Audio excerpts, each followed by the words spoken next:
When you check the Japanese calendar, you may find a kanji word added to each day, like this. What is that?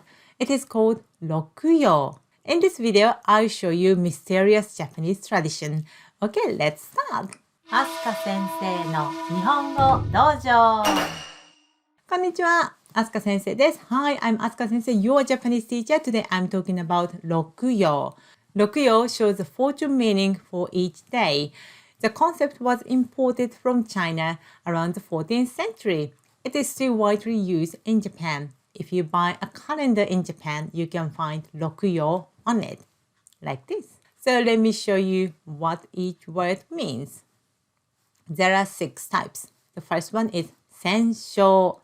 So the first and whim.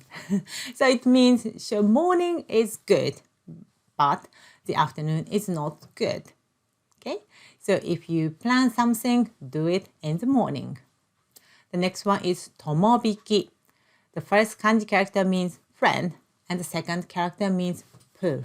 It is believed that it should avoid holding a funeral on this day because a departed person brings his or her friends together to go to another world. Senpu.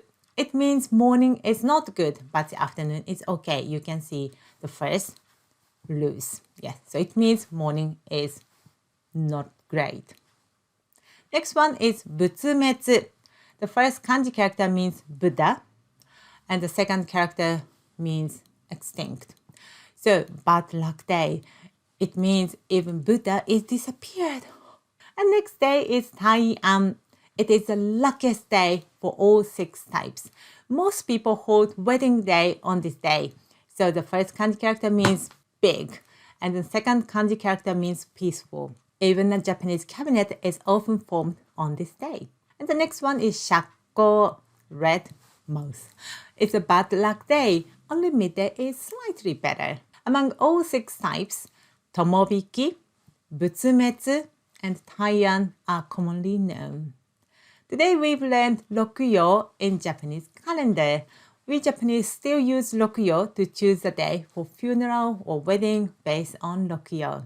If you get Japanese calendar, you can see Rokuyo. Now you can understand each meaning of Rokuyo and plan your day. If you love this tutorial, please like the video. Do you know someone who might be interested in this video? Please share.